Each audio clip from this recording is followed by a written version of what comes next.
अस्सलाम वालेकुम। कल एक बंदे ने फ़ेसबुक के ऊपर मुझे एक लिंक शेयर की जो कि बेसिकली एक पोर्टल है और उसके ऊपर फ़िज़िक्स का ऑनलाइन टेस्ट चल रहा है, एमसीक्यूज़ का। तो इसे आप लोग 9 क्लास वाले भी और 10 क्लास वाले भी अवेल कर सकते हो।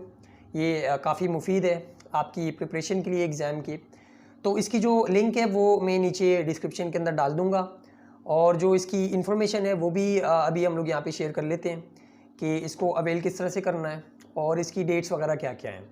और फिर इसके बाद जो हमारा कंटेंट है, जो हमारा कोर्स रह गया है, उसे किस तरह से लेके चलना है उस पे भी बात कर लेंगे। तो सबसे पहले तो आपने लिंक के ऊपर क्लिक करना है जो नीचे डिस्क्रिप्शन के अंदर गिवन है और आपके पास ये वाला पोर्टल जो है वो खुल जाएगा जैसे ही आप लिंक के ऊपर क्लिक करेंगे।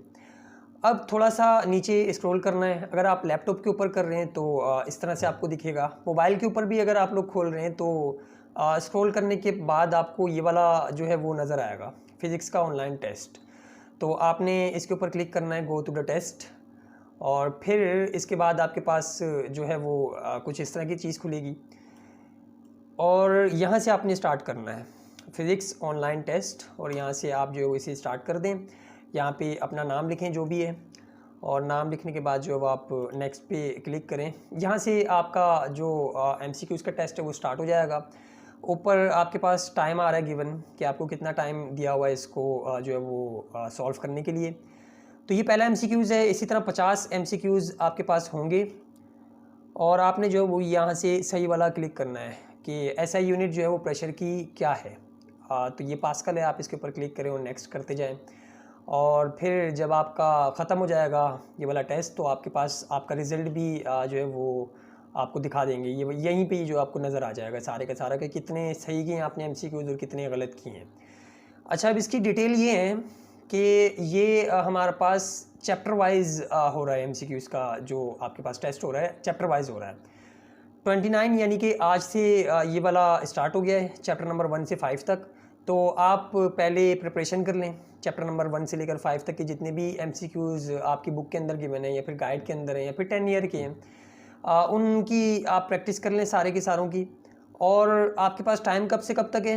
29 से लेकर 2 जून तक, 2 जून तक आपके पास जो है वो टाइम है चैप्टर नंबर 1 से 5 तक के एमसीक्यूज़ को अटेम्प्ट करने के लिए। ये जो पोर्टल है ये आपके पास 2 तारीख़ तक जून की ओपन रहेगी और फिर इसके बाद 2 जून को आपके पास जो है वो ये वाला चैप्टर नंबर 6 से लेकर 10 तक का पोर्टल खुल जाएगा। यानी कि इसके एमसीक्यूज़ जो है वो स्टार्ट हो जाएंगे, यानी कि ये वाले एमसीक्यूज़ जो है वो इस पोर्टल के ऊपर आ जाएंगे।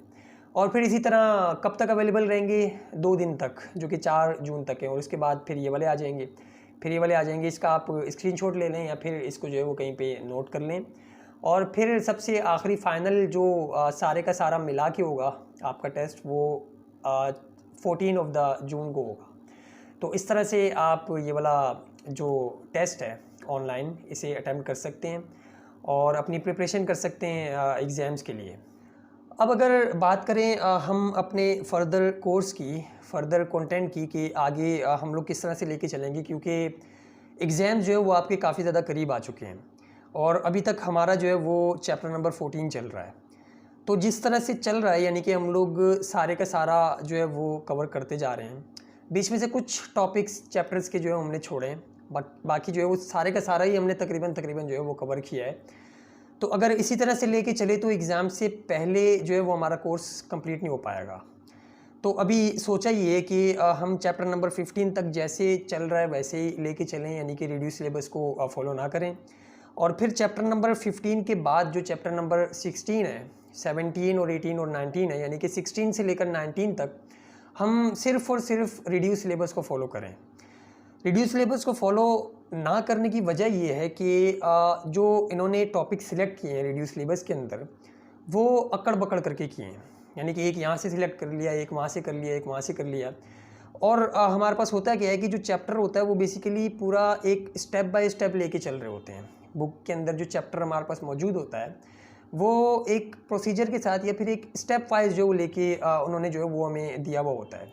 तो किसी टॉपिक के ऊपर डायरेक्ट जंप करना या उसे समझना बग़ैर उससे पहले जितने भी कॉन्सेप्ट हैं या जितनी भी चीज़ें हैं उन्हें समझे हुए काफ़ी ज़्यादा मुश्किल हो जाता है।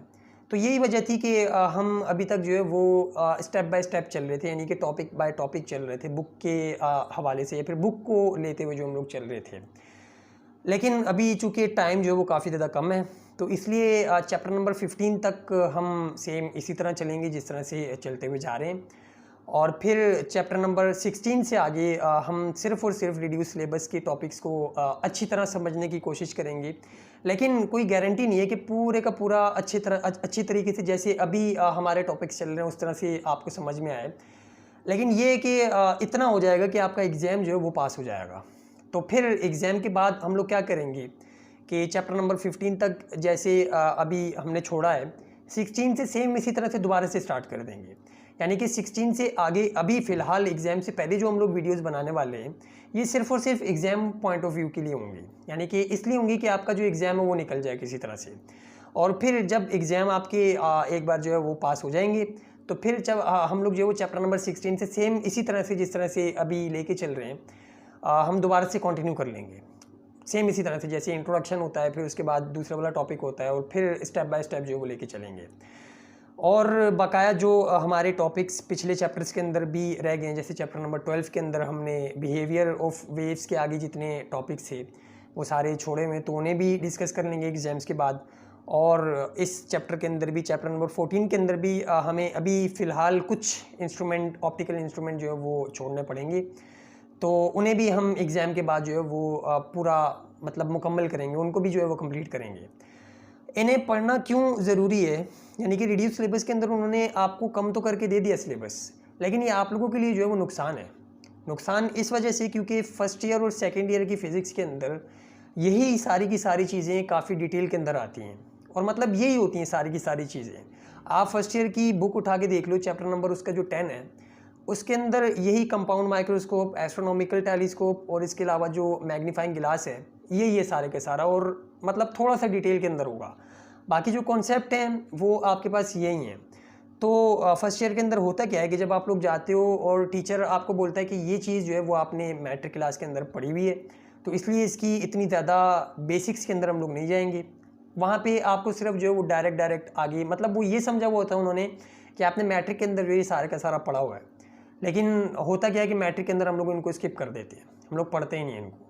तो इसलिए वहाँ पे आपको काफ़ी ज़्यादा मुश्किल होती है, यानी कि वो जो आपका टॉपिक होता है वो बेसिक आपको वो टीचर नहीं बताते, और आपको जो है वो फिर वहाँ पे मुश्किल हो रही होती है। तो इसलिए हमारे पास होता क्या है कि मैट्रिक के एग्ज़ाम्स के बाद आपके पास तकरीबन 3 महीने फ्री होते हैं, तो उन्हें ज़ाया ना करें। जितने हमारे टॉपिक जो हैं वो रह गए हैं, हम इन्हें कंटिन्यू कर लेंगे, और फिर उसके बाद देखेंगे कि जो फर्स्ट ईयर की क्लासेस हैं उन्हें भी हम लोग जो है स्टार्ट कर देंगे जब हमारे पास ये वाले सारे के सारे ख़त्म हुए, मतलब मैट्रिक का पूरा कोर्स कंप्लीट हो गया, तो फिर उसके बाद हम जो है वो फर्स्ट ईयर की भी क्लास स्टार्ट कर देंगे। तो बस अभी चैप्टर नंबर 14 की 2-3 लेक्चर रहते हैं, इन्हें कंप्लीट करने के बाद चैप्टर नंबर 15 को भी ख़त्म करेंगे, और फिर रिड्यूस सिलेबस वाले तो मतलब काफ़ी कम दिनों के अंदर हो जाएंगे। उसके लिए तकरीबन 1 हफ़्ता या 2 हफ़्ते जो है काफ़ी हैं, तकरीबन 10 दिन। 10 दिन के अंदर, क्योंकि सिर्फ रिड्यूस सिलेबस वाले ही टॉपिक हमने करने हैं, तो बुक के अंदर से जो है वो जितनी भी इंफॉर्मेशन उसके अंदर लिखी हुई है उसे सिर्फ समझ लेंगे हम लोग, ताकि एग्ज़ाम जो है किसी तरह पास हो जाए। फिर एग्ज़ाम के बाद हम लोग दोबारा से चैप्टर नंबर 16 से इसी तरह से कंटिन्यू रखेंगे, जिस तरह से हम लोग जो है वो पढ़ते हुए आ रहे हैं। तो मिलते हैं फिर अगली वीडियो में, जिसके अंदर हम चैप्टर नंबर 14 के जो टॉपिक्स हमारे रहते हैं उन्हें कवर करेंगे। तो तब तक के लिए अल्लाह हाफ़िज़।